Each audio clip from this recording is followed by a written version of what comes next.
Hello, good morning, or good afternoon, or good evening. The topics for today include we want to talk about how to determine which t-test to use. We are going to discuss power analysis, especially power analysis using a software. It's called G-Power, and interpreting SPSS output for t-tests. And finally, we are going to introduce the topic of writing, some writing practice, how to report the results of a t-test, t-tests in the APA format, APA style. Okay, so this is the first video, so we're just going to talk about determine which t-test to use. So far, we talked about three different t-tests. So one sample t, and we talked about paired samples t-test, independent samples t-test, and of course, we also discussed one sample z-test. So the type of test that we use always depends on the design of the study, what is the purpose of the analysis. So given that we only have t-tests and one sample z-test, the first question that we want to answer is how many sample means do we have? And let me see if I can grab a pen.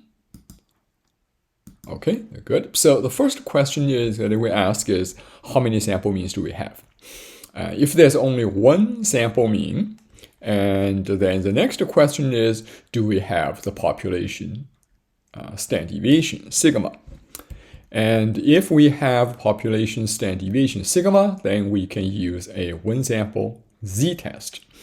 And as you remember, in that case, the standard deviation of the mean equals population standard deviation divided by the square root of sample size. So that's the standard deviation of the sampling distribution. And of course, if we don't have a population standard deviation sigma, then the alternative is for us to use standard error. So S of m, which equals, we're going to use sample standard deviation divided by the square root of sample size. Okay, so that's one sample test.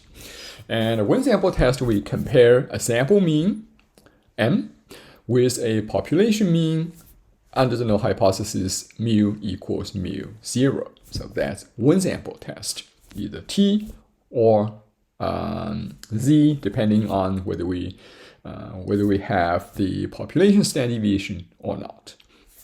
Now, if we have two sample means to compare, then the next question is, are the two samples related? So basically the design of the study. If the design of the study is between subjects, or sometimes people use the term independent samples or independent groups design. Essentially, that's a situation when you have different people, different participants in different conditions. If that's the case, we would use independent samples t-test. And if on the other hand, if we use a within subjects design, for example, if you have a pre-test, post-test, it's the same group of participants, and they receive a test, you introduce some kind of treatment, and then test again. And you want to compare pre-test score with post-test score because it's the same group of participants, then we use the paired samples t-test. Another situation is that you have two different treatment conditions, but it's the same group of participants go through both treatment conditions.